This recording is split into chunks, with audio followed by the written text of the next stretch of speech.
Good morning students, welcome back to the today's class. आज हम लोग क्लास 5 का हिंदी व्याकरण एवं रचना में पाठ संख्या 1 को पढ़ेंगे। पाठ का नाम है भाषा, लिपि और व्याकरण। इस पाठ में हम लोग भाषा के बारे में, लिपि के बारे में और व्याकरण के बारे में जानेंगे। बच्चों, हम लोग जानते हैं कि भाषा विचारों को प्रकट करने का साधन है।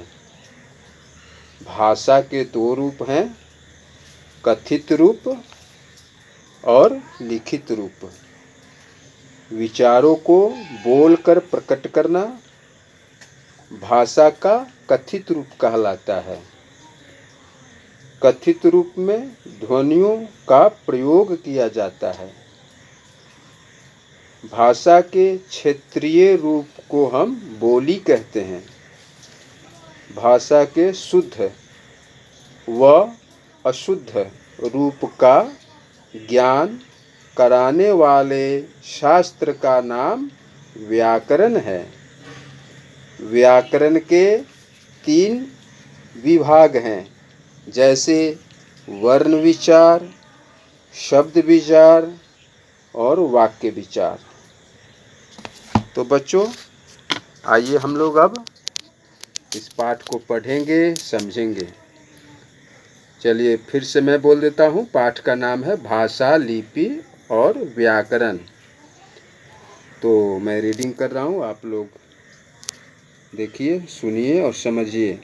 यहाँ हम लोग देख रहे हैं कि नेताजी बोलकर अपने विचार रख रहे हैं। आम जनता सुनकर समझ रही है ना। यानी ये मौखिक भाषा हो गया, बोलना। यहाँ हम लोग देख रहे हैं अध्यापक लिख कर अपनी बात बता रहे हैं और छात्र छात्राएं पढ़कर समझ रहे हैं। तो यहाँ अध्यापक जो काम कर रहे हैं वो लिखित भाषा है। चलिए आगे बढ़ते हैं। उपर्युक्त चित्रों से यह स्पष्ट हो रहा है कि विचारों का आदान प्रदान अनेक तरीकों से किया जा सकता है, वही भाषा है।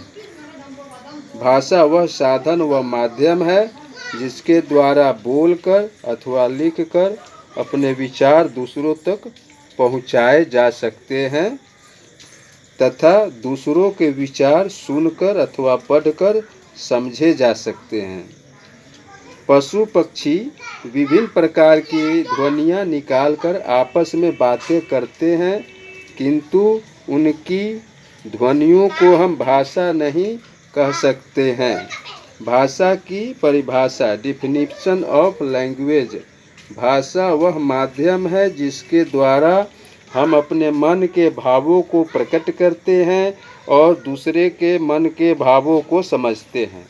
तो हम लोग ये भाषा के बारे में भी पढ़े हैं कि भाषा वह माध्यम है जिसके द्वारा हम अपने मन के भावों को प्रकट करते हैं और दूसरे के मन के भावों को समझते हैं।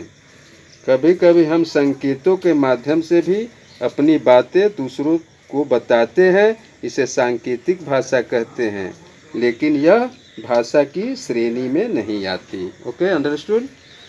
संसार में अनेक भाषाएं बोली जाती हैं, जैसे अंग्रेजी, जापानी, उर्दू, हिंदी आदि, है ना। चलिए, भारतीय भाषाएं। भारत एक विशाल देश है, इसमें अनेक भाषाएं बोली जाती हैं। वर्तमान में कुल 18 भाषाओं को संविधान द्वारा मान्यता प्राप्त है, जो भारत के विभिन्न प्रदेशों में बोली जाती हैं। विभिन्न प्रदेशों में बोली जाने वाली भाषा को प्रादेशिक भाषा कहते हैं, है ना। जो प्रदेशों में बोली जाती है वो क्या है? प्रादेशिक भाषा। जैसे पंजाब की पंजाबी, है ना। तो इस प्रकार से हम लोग आगे भी पढ़ेंगे। प्रमुख प्रदेशों के नाम अब बोली जाने वाली मुख्य भाषा। देखिए, असम में कौन सी प्रादेशिक भाषा है? तो असमिया। पश्चिम बंगाल में बंगला। तमिलनाडु तमिल। आंध्र प्रदेश तेलुगु, है ना। अब मैं आगे भी बता रहा हूँ, यहाँ देखिए आप लोग। जम्मू और कश्मीर डोगरी कश्मीरी। गुजरात में गुजराती। महाराष्ट्र में मराठी। दिल्ली में हिंदी। बिहार में हिंदी। उत्तर प्रदेश हिंदी। मध्य प्रदेश हिंदी। उत्तराखंड हिंदी। छत्तीसगढ़ हिंदी। झारखंड हिंदी। राजस्थान हिंदी राजस्थानी। हरियाणा हिंदी। मणिपुर मणिपुरी। तो इस प्रकार से हम लोगों ने देखा कि प्रत्येक प्रदेशों में कौन सी भाषाएं बोली जाती हैं, है ना। अब हम लोग आगे बढ़ेंगे। भारत की राष्ट्रभाषा हम लोग जानते हैं हिंदी है। भारत की राजभाषा हिंदी है ना।